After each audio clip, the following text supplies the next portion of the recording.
하나님의 말씀은 시편 59편입니다. 시편 59편 1절에서 17절까지의 말씀입니다. 구약성경 시편 59편 1절에서 17절까지의 말씀, 구약성경 843페이지, 844페이지입니다. 시편 59편 1절에서 17절까지의 말씀.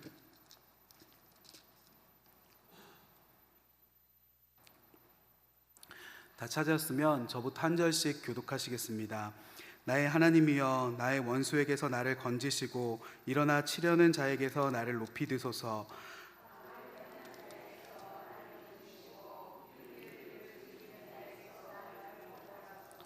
그들이 나의 생명을 해하려고 엎드려 기다리고 강한 자들이 모여 나를 치려 하오니, 여호와여, 이는 나의 잘못으로 말미암음이 아니요 나의 죄로 말미암음도 아니로소이다.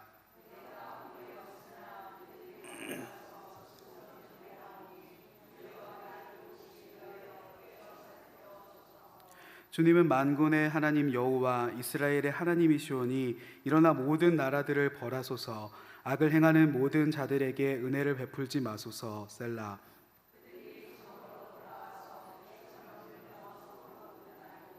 그들의 입으로는 악을 토하며 그들의 입술에는 칼이 있어 이르기를 누가 들으리요 하나이다.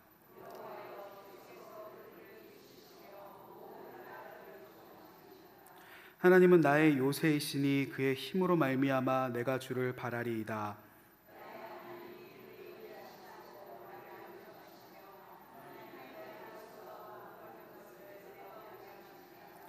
그들을 죽이지 마옵소서. 나의 백성이 잊을까 하나이다. 우리 방패 되신 주여, 주의 능력으로 그들을 흩으시고 낮추소서.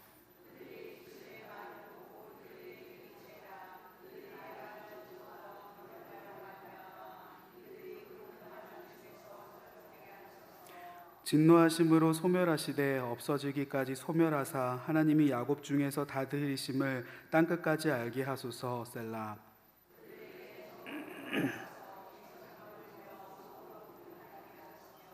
그들은 먹을 것을 찾아 유리하다가 배부름을 얻지 못하면 밤을 새우려니와,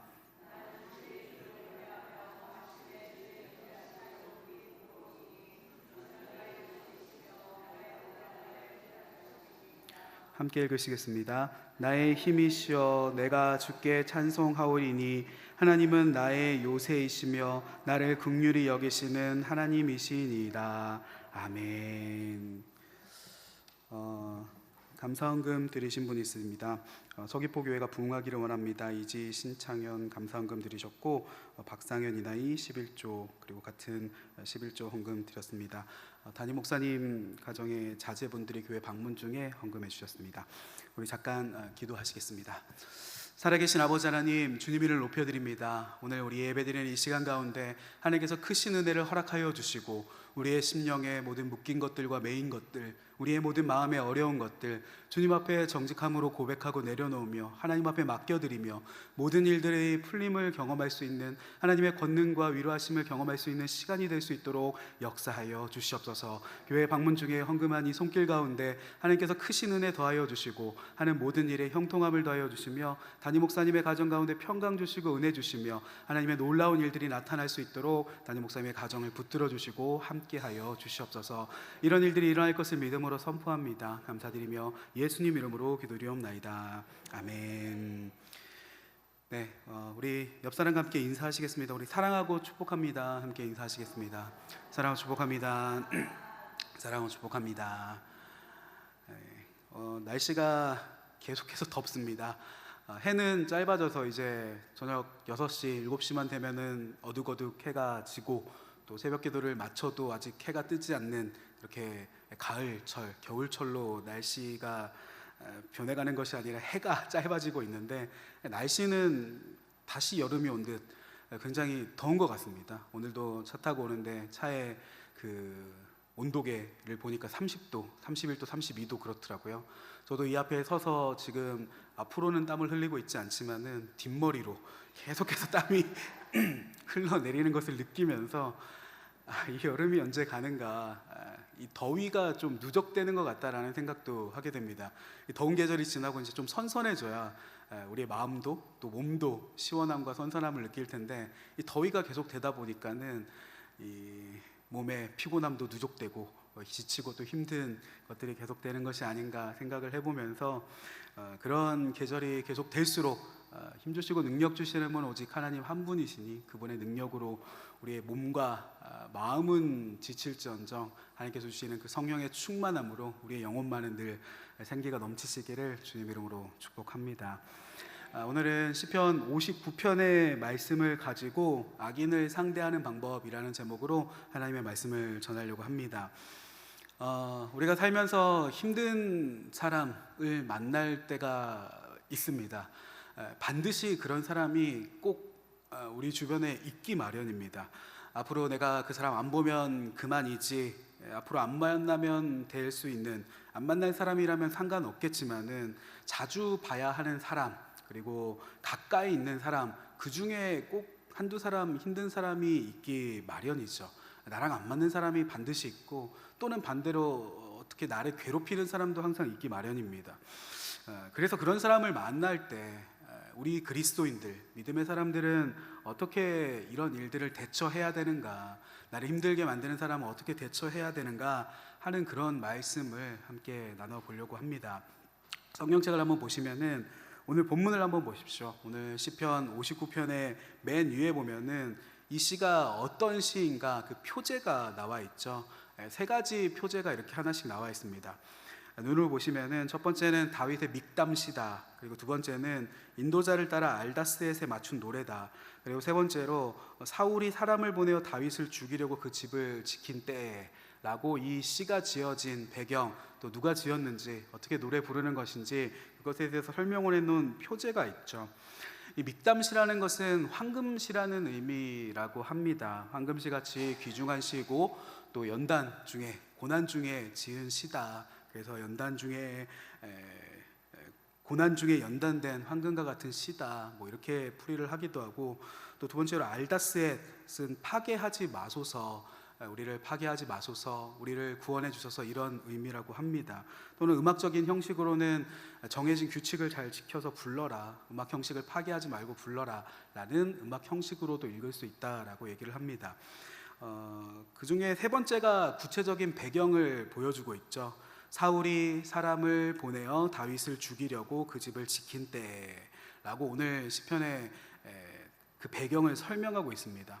어떤 일이냐면 다윗이 왕이 되기 이전의 일이죠. 다윗을 괴롭혔던 사람이 있습니다. 누가 그를 괴롭혔냐면은 그의 장인 어른이자 한 나라의 왕이었던 사울 왕이 다윗을 심하게 괴롭혔습니다. 어찌나 괴롭히던지 무려 그 괴롭힘의 세월이 10여 년이 될 정도로 다윗을 괴롭혔죠. 다윗이 얼마나 곤란했겠습니까? 나를 괴롭히는 상대가 다른 사람도 아니고 장인어른이고, 장인어른일 뿐더러 그 장인어른이 한 나라의 왕이다, 가족이라 미워할 수 있는 것도 아니고, 또한 왕이라서 쉽사리 대적할 수도 없는 다윗 인상의 최악의 악인이다. 너무나도 힘든 상대가 바로 이 사울 왕이었을 것입니다. 왜 그렇게 사울 왕이 다윗을 미워했는가? 미움에는 이유가 없는 것 같습니다. 그 미움에 씌인다라는 표현을 쓰고 싶은데, 그 씌인다는 표현이 맞는 것 같습니다. 한번 미움에 씌이게 되면은 그 사람의 모든 것들이 미워 보이는 것이죠. 교회에 와서 있는 그 뒤통수도 밉고, 밥 먹는 것도 밉고, 뭔가 행동을 하게 하면은 이상하게 뭔가 나쁜 의도를 가지고 하는 행동같이 보이고, 옷은 또 왜 저렇게 입었나, 또 신발은 왜 또 저런 걸 신었나, 저 말은 또 무슨 의미를 가지고 하는 말인가. 한번 미움에 씌이기 시작하면 모든 것들이 미워 보이기 마련이죠. 반대도 마찬가지지 않습니까? 우리가 어떤 사람을 좋아하고 사랑하면은 그 사람이 뭘 입었든, 그 사람이 무슨 행동을 하든지, 하다못해 우리의 손주가 할아버지 할머니가 손주를 너무 예뻐하는 마음을 가지면 뭐 할아버지 수염을 당겨도 예뻐 보인다, 뭐 이렇게 얘기를 하는 것처럼 이 사울 왕이 미움에 씌였던 것입니다. 한번 생각을 해보십시오. 설령 자신의 사위인 다윗이 백성들에게 인기를 좀 얻은들 그것이 뭐 어떻습니까?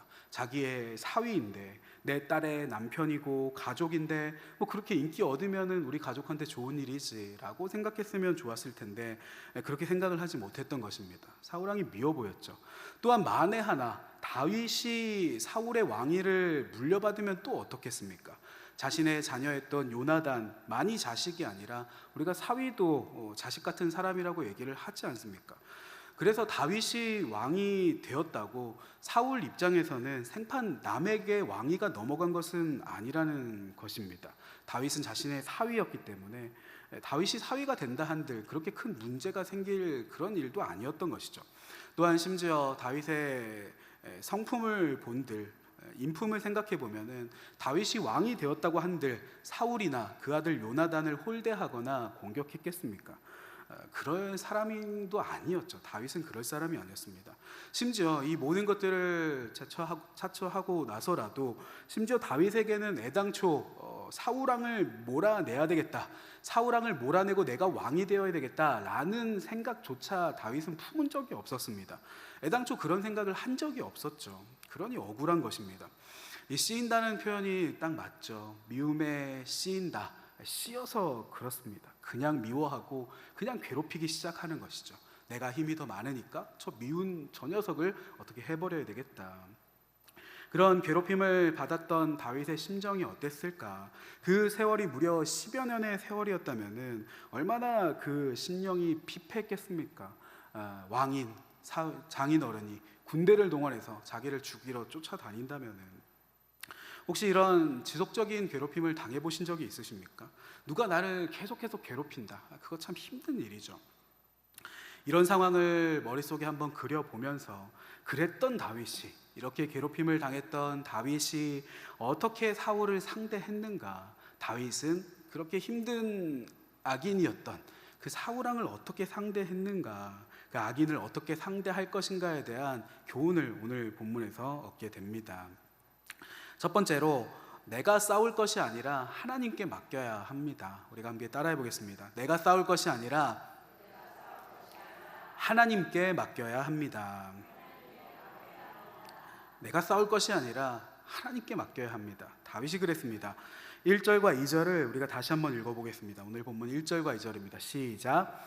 나의 하나님이여, 나의 원수에게서 나를 건지시고 일어나 치려는 자에게서 나를 높이 드소서. 악을 행하는 자에게서 나를 건지시고 피 흘리기를 즐기는 자에게서 나를 구원하소서. 나를 건지소서, 나를 높이 쓰소서, 나를 구원하소서. 다윗은 하나님께 도움을 요청하고 있죠. 하나님께 이 일을 맡겼다는 그런 의미인 것입니다. 다윗은 자신의 힘으로 악인을 상대하지 않았습니다. 자기가 칼을 들고 맞서 싸우지 않았다는 것이죠. 내 목숨을 노리는 그 상대, 충분히 잘 싸우는 다윗이었지 않습니까? 용사였던 다윗이었지만은 내가 무서워서 피하는 것이 아니다. 심지어 사울왕을 해칠 수 있는 2번의 기회가 있었습니다. 다윗이 도망치고 있던 그 동굴에 우연히 사울왕이 찾아 들어왔을 때, 또 잠자는 사울의 천막에 몰래 잠입했을 때, 부하 장수가 옆에서 속삭입니다. 다윗이여, 명령만 하십시오. 내가 한 칼에 당장 사울의 목숨을 끊겠습니다. 칼 들고 푹, 그러면 그 모든 괴로움이 끝난다. 칼과 창으로 사람의 목숨을 뺏는 것이 쉬웠던 시절이죠. 그럴 기회가 2번이나 있었던 것입니다. 나를 그렇게 괴롭히던 저 사람의 목숨을 빼앗을 기회가 2번이나 있었습니다. 다윗에게도 유혹이 있었을 법하지 않습니까? 야, 이거 끝낼 수 있지 않은가? 이 힘든 일들을 멈출 수 있지 않은가? 그러나 내 힘으로 싸우지 않을 것이다. 하나님께 기름 부은 왕을 내가 함부로 하지 않을 것이다. 악인을 내 힘으로 상대하지 않을 것이다. 사울의 옷자락을 그냥 살짝 베었을 뿐이고 또 사울의 물병을 그냥 살짝 가져왔을 뿐이죠. 나는 당신을 해칠 마음이 없습니다. 아무리 악으로 공격해 온들 선으로 그것을 대적했던 것입니다. 이처럼 다윗은 악인과 직접 싸우지 않았죠. 그 대신에 그가 붙들었던 것은 바로 기도였습니다. 나를 건져 주십시오, 도와주십시오, 구원해 주십시오. 이 성경의 시편들을 보십시오. 다윗이 공격당하는 그 모든 순간에 하나님 나를 구해 주십시오 하고 외쳤던 기도의 시편들이 얼마나 많은가. 이것이 바로 믿는 자의 방법이라는 것입니다. 어리석어 보이고 어쩌면 소극적으로 보일 수 있겠지만은 우리가 하나님을 믿기 때문에, 하나님의 강력하심과 하나님의 공의를 믿기 때문에 이 모든 일들을 하나님께 맡기는 것입니다. 다윗에게는 애당초 그런 마인드, 그런 정신이 있었습니다. 전쟁은 하나님께 속한 것이다. 내가 싸우는 것이 아니라 전쟁은 하나님께 속한 것이지 라는 생각을 소시적부터 가지고 있었습니다. 다윗의 소시적 그런 이야기가 있죠. 골리앗과 싸울 때의 유명한 그 대사를 다윗이 던집니다. 사무엘상 17장 47절 말씀을 보면은 또 여호와의 구원하심이 칼과 창에 있지 아니함을 이 무리에게 알게 하리라. 전쟁은 여호와께 속한 것인즉 그가 너희를 우리 손에 넘기시리라. 골리앗과 맞서 싸우며 그가 외쳤던 고백의 말이었습니다. 전쟁은 우리가 칼과 창으로 하는 것 같지만은 칼과 창으로 싸우는 것이 아니다. 전쟁은 여호와께 속한 것이다. 그가 너희를 우리 손에 넘기실 것이다. 이것이 바로 다윗의 싸움의 방법이자 다윗의 믿음이었던 것입니다. 내가 전쟁할 것이 아니다. 내가 일일이 악인을 상대할 것이 아니다. 하나님께 도움을 요청하면, 하나님께 기도하면은 내가 아니라 하나님께서 악인을 다루실 것이다. 하나님의 방법대로 하실 것이다. 전쟁은 하나님께 속한 것이다. 그에게는 이러한 정신이 있었던 것입니다. 모세도 그랬죠. 모세의 유명한 장면이 있지 않습니까? 홍해 앞에서 애굽의 병사들이 칼과 창, 마차를 타고 잡으러 옵니다. 저들을 보면서 우리를 다 죽이겠다. 저 칼과 창으로 우리를 죽이겠다. 도망칠 곳도 없었죠. 눈앞에는 넘실대는 홍해가 있고 뒤에는 애굽의 병사들이 쫓아오고 있는 그 출애굽의 장면. 그때 백성들은 공포에 빠집니다. 난리가 나죠. 우리가 죽을 데가 없어서 여기서 죽게 만드느냐. 저 애굽에는 장사 지낼 곳이 없어서 광야에서 장사 치르게 하느냐. 실제로 애굽에 있는 애굽에서 탈출한 이스라엘 백성들이 그런 얘기들을 했습니다.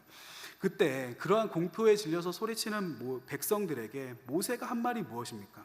출애굽기 14장 13절에서 14절 말씀에 모세가 백성에게 이르되 너희는 두려워하지 말고 가만히 서서 여호와께서 오늘 너희를 위하여 행하시는 구원을 보라. 너희가 오늘 본 애굽 사람을 영원히 다시 보지 아니하리라. 여호와께서 너희를 위하여 싸우시리니 너희는 가만히 있을지니라. 이것이 모세의 생각이었습니다. 하나님께서 싸우실 것이다. 하나님께서 자신의 권능으로 그 백성을 구원하실 것이다. 그러니 두려워하지 말고 잠잠히 있어라. 그분의 위엄과 능력을 보기만 해라.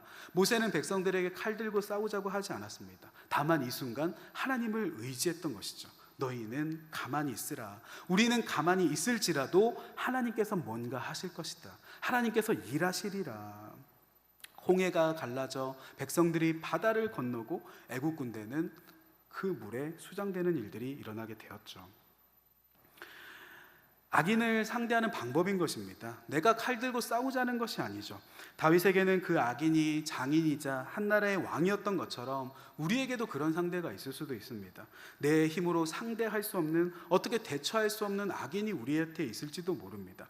나를 힘들게 하는 사람이 내 힘으로는 어찌할 수 없는 사람일 때, 그때 우리가 하나님 앞에 고백해야 될 것은 전쟁은 여호와께 속한 것이다.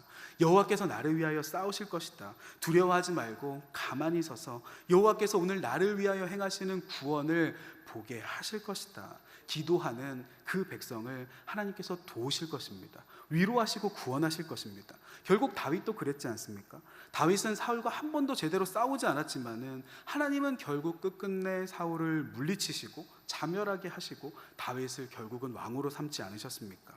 악인을 상대하는 방법입니다. 하나님의 도움을 요청하시기 바랍니다. 맡기시기를 원합니다. 시편 41편 11절 말씀처럼 내 영혼아 내가 어찌하여 낙심하며 어찌하여 내 속에서 불안하는가. 너는 하나님께 소망을 두라. 나는 그가 나타나 도우심으로 말미암아 내 하나님을 여전히 찬송하리로다. 하는 일을 하나님께서 반드시 경험하게 하실 것입니다. 악인을 상대하는 두 번째 방법, 둘째, 내게도 악한 것이 없나 겸손하게 돌아봐야 합니다. 내게도 악한 것이 없나 겸손하게 돌아봐야 된다. 우리가 한번 따라해 보겠습니다. 내게도 악한 것이 없나 겸손하게 돌아봐야 한다. 내게도 악한 것이 없나 겸손하게 돌아봐야 됩니다. 이것이 악인을 만날 때 우리가 상대하는 두 번째 방법입니다. 3절과 4절을 우리가 다시 한번 읽어볼까요? 오늘 본문의 3절과 4절입니다. 시작. 나의 생명을 해하려고 엎드려 기다리고 강한 자들이 모여 나를 치려 하오니 여호와여 이는 나의 잘못으로 말미암음이 아니요 나의 죄로 말미암음도 아니로소이다. 내가 허물이 없으나 그들이 달려와서 스스로 준비하오니 주여 나를 도우시기 위하여 깨어 살펴주소서. 아멘. 오늘 다윗은 자신을 돌아본 것입니다. 나의 잘못은 없는가? 나의 악함은 없었는가? 돌아보니 여호와여, 이는 나의 잘못이 아닙니다. 나의 죄도 아닙니다.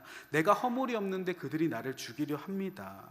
이러한 고백이 어디에서 나온 것이겠습니까? 자신을 반성해 본 것, 하나님 앞에 정직하게 자기를 반성해 본 끝에 이런 고백을 할 수 있었던 것이 아닙니까? 그래서 우리가 악인을 만날 때, 그래서 나에게는 악함이 없는가? 다윗은 스스로를 돌아보았다는 것이죠. 왜 우리가 악인을 상대할 때 내 자신을 돌아봐야 됩니까? 그 사람의 악만으로도 충분한데 왜 내 자신을 돌아봐야 하는가? 왜냐하면 그 악인을 우리가 닮아가기 때문에 그렇습니다. 미움이라는 것은 전염되고 악이라는 것은 전염되기 마련입니다. 나도 그 악인과 같이 변해갈 수 있기 때문에 내 자신을 돌아봐야 된다는 것이죠. 지금 군대는 그렇지 않다고 하죠. 군대에서 지금은 휴대폰을 쓰게 해준다고 합니다. 스마트폰을 쓴 뒤로 군대에서 괴롭힘이 현저히 줄어들었다라는 얘기를 들은 적이 있습니다. 밑에 후임들을 괴롭힐 시간이 없다고 합니다. 쉬는 시간이 되면 휴대폰으로 게임하고 유튜브 보고 넷플릭스 보고 전화통화하고 여자친구 영상통화하고 애들을 괴롭힐 시간이 없어서 괴롭힘이 오히려 군대에서 많이 줄었다라는 얘기를 들어봤습니다. 오히려 귀여운 괴롭힘이 생겼는데 후임들에게 같이 이 게임 같이 하자고, 야 나랑 이 게임 좀 하자, 나는 그 게임 하기 싫은데 같이 게임하자고 조르는 그런 귀여운 괴롭힘이 생겼다는 얘기를 들은 적이 있습니다. 그런데 옛날 군대에는 심한 괴롭힘이 있었죠. 얼차려주고 때리고 나쁜 말을 하고. 그런데 내가 이등병 시절에 그런 악한 일들을 당해봤으면은 내가 짬밥이 찬다고 하지 않습니까? 군 생활에 시간이 흘러서 고참이 됐을 때는 이제 내가 그러한 괴롭힘을 그쳐야 하지 않겠습니까? 그런데 사람이 그렇지 않다는 것이죠.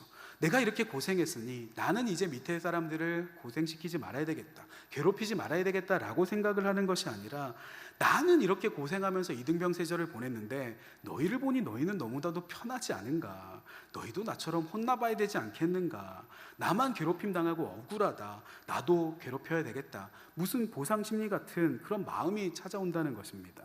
악행을 당하다 보면 나 역시 악인이 되어버리는 것이죠.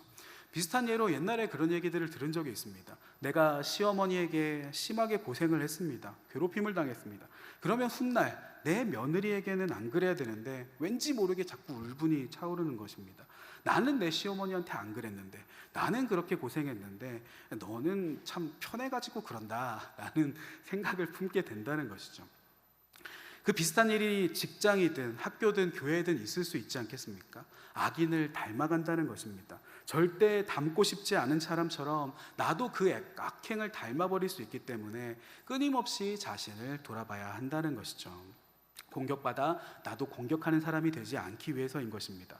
그래서 우리는 악인을 만날 때, 하나님 나는 올바릅니까? 혹시 나도 악인처럼 된 것은 아닙니까? 하나님 앞에 겸손하게 자신을 돌아봐야 한다는 것이죠. 세 번째로, 악에 대해서는 강력하게 고발해도 된다는 것입니다. 우리 한번 따라해 보겠습니다. 셋째, 악에 대해서는 강력하게 고발해도 된다. 강력하게 고발해도 된다. 우리가 사람은 미워하지 말지언정, 대적하지 않을지언정 그 악에 대해서는 하나님 앞에 강력하게 고발할 수 있다는 것입니다. 오늘 본문의 5절부터 14절까지의 말씀을 한번 쭉 보십시오. 다윗이 악인에 대해서 어떻게 고발을 합니까?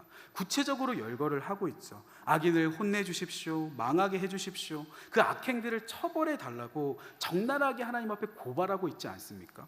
그 사람을 사랑으로 품게 해주십시오, 용서하게 해주십시오, 넉넉한 마음을 가지게 해주십시오. 이러한 기도도 사실 훌륭하고 성숙한 기도이기는 합니다. 그러나 성경의 말씀들을 한번 자세히 읽어보십시오.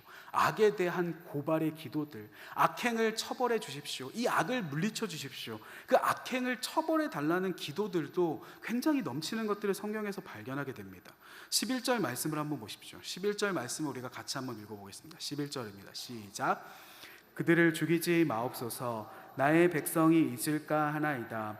우리 방패 되신 주여, 주의 능력으로 그들을 흩으시고 낮추소서. 아멘. 이 11절을 보면은 그들을 죽이지 마옵소서라고 얘기를 하죠. 왜 죽이지 말라고 합니까? 악인을 죽이지 말라고 얘기하는 것입니다. 그것은 악인에 대해서 자비를 베풀어서 죽이지 말라고 얘기하는 뜻이 아닙니다. 오히려 바로 죽여버리지 마시고 두고두고 혼내주십시오라고 하는 기도인 것입니다. 한 칼에 딱 죽여버리고 장사 지내고 나면은 이 모든 것들이 다 악행들이 잊혀져 버리니까 백성들이 그것들을 보고 교훈을 얻을 수 있도록, 오랫동안 보고 교훈을 얻을 수 있도록, 본보기가 될 수 있도록 당장에 죽이지 마시고 두고두고 혼내주십시오. 그들을 흩으시고 낮추시는 과정을 보게 해주십시오. 악행에 대해서 다윗이 강력하게 고발하고 있지 않습니까? 또한 오늘 본문의 앞장인 58장 6절의 말씀을 한번 보면은 58장 6절에 하나님이여 그들의 입에서 이를 꺾으소서, 하나님이여 그들의 입에서 이를 꺾으십시오, 여호와여 젊은 사자의 어금니를 꺾어내시며 하는 말씀이 있습니다. 무슨 말입니까? 이것도 다윗의 시거든요. 악인들의 이를 뽑아달라고 하나님 앞에 요청하고 기도하는 것입니다. 하나님 그들의 입에서 이를 꺾어주십시오. 그 악을 미워하는 다윗의 심정이 잘 드러나지 않습니까? 그 악행들에 대해서, 그 나쁜 말들에 대해서 치를 떨며 하나님 앞에 고발하는 것입니다. 그 악한 말을 하는 그 입안의 그 이빨을 몽창 뽑아주십시오. 악인의 이를 꺾어주십시오. 다윗이 굉장히 무섭게 기도하고 있지 않습니까? 악에 대해서, 그 악행에 대해서 하나님 앞에 고발하며 기도할 수 있다는 것입니다. 이것이 구약시대라 그런 것이 아닌가, 칼과 창으로 싸웠던 구약시대라서 이렇게 무섭게 기도한 것이 아닌가라고 생각을 할 수도 있겠지만은 사실 우리 예수님도 그러지 않았습니까? 예수님께서 매일매일 모든 악행들을 품어주시기만 하셨습니까? 그렇지 않으셨죠. 예수님도 악행에 대해서 가차없으신 모습들을 보여주셨습니다. 성전에서 동물을 파는 상인들이 막 여러 가지 동물들을 팔고 있는 그 모습을 보시고 예수님께서 무엇을 뽑아 드십니까? 채찍을 드시고 후려치십니다. 물건 파는 상들을 뒤엎으시고 난리를 치시죠. 그런 것들을 보면서 우리가 생각하기에 예수님은 뭔가 여리여리하시고 고우시고 뭔가 소녀 같은 분이라고 생각을 할 수도 있겠지만은 예수님이 그런 분이 아니시라는 것입니다. 그 나사렛의 몽키 스패너다, 농담같이 얘기들을 하는데 그 아버지의 목수일을 도우시면서 단련된 어떤 실전 근육을 그 몸에 우락부락 가지신 분이 아니셨을까? 막 통나무 지고 나르시면서 가구 만드시던 분이 사실 예수님이셨을 것입니다. 입도 걸걸하셨죠. 악에 대해서는 예수님이 가차 없으셨습니다. 마태복음 23장 33절의 말씀을 보면은 뱀들아 독사의 새끼들아 너희가 어떻게 지옥의 판결을 피하겠느냐. 우리가 예수님을 생각할 때 상상하기 힘든 말을 하시죠. 뱀들아 독사의 새끼들아 너희가 어찌 지옥의 판결을 피하겠느냐. 너희가 지옥에 떨어질 것이다. 이렇게 무섭게 얘기하지 않으십니까? 이런 것들을 보면은 악행에 대해서는 사정없이 공격하시던 예수님의 그러한 모습들을 보게 됩니다. 악을 미워하시는 예수님, 죄를 미워하시는 예수님의 모습을 보게 되지 않습니까? 우리가 흔하게 하는 말 중에 죄는 미워하되 사람을 미워하지 말자는 말처럼 우리가 악인들을 상대할 때 우리가 우리의 손에 칼을 들 것은 아닙니다. 선으로 악을 이겨야 되겠죠. 악을 행할지라도 우리는 선을 베풀어야 할 것입니다. 그러나 그럼에도 불구하고 하나님의 공의가 선포되기를 우리가 간절히 기도해야 한다는 것이죠. 이유 없이 다른 사람의 눈에 눈물을 흘리게 하는 사람, 이유 없이 다른 사람의 피를 흘리게 하는 사람, 하나님 앞에 고발해야 된다는 것입니다. 하나님께서 그 악행을 고치시든지 그 악행을 변화시키시든지 아니면 혼내주시든지 우리는 공의의 하나님을 닮아서 정의가 실현되기를 간절히 소원하는 마음으로, 죄를 미워하는 마음으로, 약자의 눈물을 안타까워하는 심정으로 악에 대해서 강력하게 고발하는 기도를 우리가 하나님 앞에 드릴 수 있다는 것입니다. 오늘 본문의 다윗이 그렇게 기도하고 있지 않습니까? 악인의 일을 꺾으십시오 라고 강력하게 고발하고 있지 않습니까?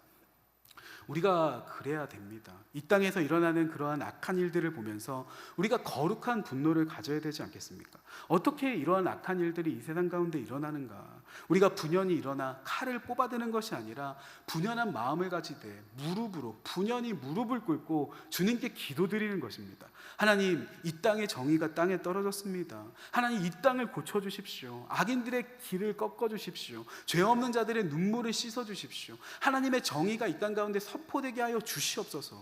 우리가 죄를 미워하는 마음을 가지고 하나님 앞에 고발하며 기도할 수 있다는 것입니다.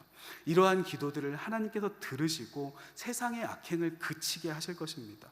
우리가 칼을 뽑되 진짜 무서운 칼을 뽑는 것이 아니라 기도의 칼을 뽑아야 합니다. 그럴 때 공의의 하나님께서 뭔가 하실 것이다. 그분은 세상보다 강하신 분이시기 때문에. 마지막입니다. 악인을 상대하는 방법 네 번째, 찬양을 부르십시오. 찬양에는 악을 물리치는 권능이 있습니다. 우리가 한번 따라해 보겠습니다. 찬양을 부르십시오. 찬양에는 악을 물리치는 권능이 있습니다. 악인을 상대할 때 찬양을 부르십시오. 찬양에는 악을 물리치는 권능이 있는 것입니다. 오늘 15절에서 17절까지의 말씀을 우리가 같이 한번 읽어보겠습니다. 15절에서 17절까지의 말씀입니다. 시작. 그들은 먹을 것을 찾아 유리하다가 배부름을 얻지 못하면 밤을 새우려니와 나는 주의 힘을 노래하며 아침에 주의 인자하심을 높이 부르오리니 주는 나의 요새이시며 환난 날의 피난처이심이니이다. 나의 힘이시여 내가 주께 찬송하오리니 하나님은 나의 요새이시며 나를 긍휼히 여기시는 하나님이시니이다. 아멘. 이 말씀을 보십시오. 악인들은 먹을 것을 찾아 헤매는 굶주린 하이에나와 같이 자기 배를 채울 때까지 밤새 울부짖지만은 나는 밤이 샌 그 새벽에 주의 힘을 노래할 것입니다. 찬양할 것입니다. 아침에 주의 인자하심을 높이 부를 것입니다. 주님은 나의 요새십니다. 나의 환난 날의 피난처이십니다. 나의 힘이십니다. 내가 주께 찬송할 것입니다. 하는 이 다윗의 고백의 찬양들을 보십시오. 지금 다윗이 찬양을 할 만한 상황입니까? 지금 목숨이 노려져서 사람들이 나를 죽이려고 찾아오는 그런 상황입니다. 그런 찬양을 기쁨으로 부를 만한 상황이 아니죠. 믿음을 고백할 만한 상황이 아닙니다. 그럼에도 불구하고 하나님만을 바라보면서 믿음으로 찬양하고 있는 것입니다. 입술로 먼저 선포하는 것이죠. 모든 상황이 찬양할 만한 상황이 되어서 그가 하나님을 찬양하는 것이 아니라 입술로 먼저 일하실 하나님을 찬양하는 것입니다. 이런 일을 하나님께서 행하실 것입니다. 장인이자 한나라의 왕인 그 군대를 동원해서 자신을 죽이려고 하는 상황, 그 절망적인 상황 속에서도 다윗은 하나님을 찬양하고 있었던 것이죠. 찬양에는 그러한 권능이 있는 것입니다. 악을 물리치는, 악을 쫓아보내는 권능이 찬양에 있는 것입니다. 다윗은 이 찬양들을 부르면서 소망을 회복하고 영적인 에너지를 회복했을 것입니다. 우리가 예배 드리기 예배 처음에 찬양을 괜히 부르는 것이 아닙니다. 우리가 세상에서 여러 가지 세상의 힘든 일들, 찌든 심령, 그런 마음을 가지고 교회 오지 않습니까? 그 심령, 찌든 심령의 생수의 강물을 찬양을 통해서 부어주시는 것입니다. 악인들 사이에서 복적되면서 지지 않기 위해서 애쓰며 살아왔던 상한 나의 심령에 생명이 부어지는 일들이 찬양을 통해서 일어나게 된다는 것입니다. 그리고 찬양을 통해서 내 안에도 알지 못하게 들어왔던 그 모든 악함들이, 악인들을 닮았던 것들이 떠나가는 일들이 일어나게 된다는 것이죠. 그래서 우리가 악인을 만날 때, 힘든 일들을 겪을 때 찬양하시기를 주님 이름으로 축복합니다. 악인을 만날지라도, 악행을 당할지라도 그 입술만에는 찬양을 담으시기를 소원합니다. 악인을 상대하다 보면 나도 한마디 거들어야 되고 내 입술에도 나쁜 말들, 원망의 말들이 가득할 수 있습니다. 그럴 때 나 역시 그와 똑같이 싸우는 것이 아니라 그 입술에 찬양을 담는 사람, 악을 상대할 힘을 얻게 하실 것입니다. 그 마음이 악에 전염되지 않을 것입니다. 우리가 앞서 불렀던 찬양과 같이 주 하나님 독생자 예수 날 위하여 오시었네, 내 모든 죄 용서하시고 죽음에서 부활하신 나의 구세주, 살아계신 주 나의 참된 소망, 걱정 근심 전혀 없네, 사랑의 주 내 갈 길 인도하니 내 모든 삶의 기쁨 늘 충만하네. 내가 막 기뻐서 찬양을 부르는 것이 아니라 지치고 찌들고 힘든 심령을 가지고 악인들 사이에서 고통스러운 심령을 가지고 나왔다 할지라도 그냥 찬양하는 것입니다. 그렇게 하나님을 찬양하고 예배드리고 노래 부르다 보면은 그 십자가의 보혈의 능력, 하나님의 도우시는 힘과 지혜와 능력과 믿음이 내 안에 부어지는 것들을 경험하게 하신다는 것이죠. 예수 그리스도의 십자가, 그것을 찬양하는 것이 얼마나 대단한 능력이 있는 것입니까? 예수 그리스도의 십자가의 말로 그 죄에 대한 승리의 십자가였지 않습니까? 악행을 그치게 만드는 능력이 바로 예수님의 십자가에 있다는 것입니다. 찬양의 권능이라는 것이 바로 그런 것이죠. 이 찬양의 고백대로 죄악을 이기신 주 하나님 독생자 예수를 의지하며 나아갈 때 결국 내 걱정 근심을 거두시고 갈 길을 인도하시며 내 모든 삶 가운데 설령 악인이 득세하는 것 같이 보인다 할지라도 내 심령 가운데 늘 기쁨이 충만할 수 있도록 도우시는 십자가의 권능을 우리에게 맛보게 하실 것입니다. 이 기쁨을 빼앗아갈 자가 없을 것입니다. 결론의 말씀을 드립니다. 악인을 상대하는 방법 4가지를 말씀드렸죠. 첫 번째, 하나님의 도우심을 구하십시오. 하나님께 맡기십시오. 나는 가만히 있어 하나님을 알 것입니다. 내가 한 대 맞았다고 한 대를 때려줄 것이 아닙니다. 전쟁은 하나님께 속한 것입니다. 내가 애써 싸우려 하지 말고 먼저 하나님께 도움을 요청하시기 바랍니다. 두 번째로, 나도 악한 것이 없나 겸손하게 돌아봐야 됩니다. 악이라는 것은 전염되는 것이라 악한 말들을 듣다 보면 나도 덩달아 악인이 되어버릴지 모릅니다. 하나님, 나는 어떻습니까? 하나님 앞에 악인이 되지 않기 위해 겸손하게 돌아봐야 됩니다. 그리고 세 번째, 악에 대하여서는 강력하게 고발하며 기도하십시오. 거룩한 분노를 품는 것입니다. 약한 자의 눈물을 기억하는 것입니다. 악을 물리쳐 주십시오. 저들이 계속 득세하지 않게 해주십시오. 강력하게 고발하는 기도를 우리가 드릴 수 있어야 한다는 것입니다. 네 번째로, 찬양을 부르십시오. 찬양에는 악을 물리치는 권능이 있는 것입니다. 우리가 그렇게 악인들을 상대하며 나아갈 때 하나님의 위로가 우리 가운데 임하는 것들을 경험하게 되실 것입니다. 하나님께서 정말로 세상 중에서도 나를 보호하시는구나, 저 안 믿는 사람들 틈바구니 속에서도, 권세자들 속에서도 하나님이 나를 보호하시고 지키시고 높이시고 저들을 물리쳐 주시는구나, 우리에게 경험하게 하실 것입니다. 악인들이 강해 보이고 저들에 비해 나는 힘이 없는 것 같아 보인다 할지라도 누가 세상의 주인이십니까? 하나님이 세상의 주인이시지 않으십니까? 고통당하는 그 자녀의 괴로움을 모른 척하지 않으시고 악인들을 고치실 것입니다. 악인들을 수정하실 것입니다. 그리고 우리는 보호해 주실 것입니다. 그렇게 악에게 지지 말고 선으로 악을 이기시는, 악에게 지지 말고 선으로 악을 이기시는 오늘 이 밤의 성도님들이 되시기를 주님 이름으로 축복합니다. 우리가 이 시간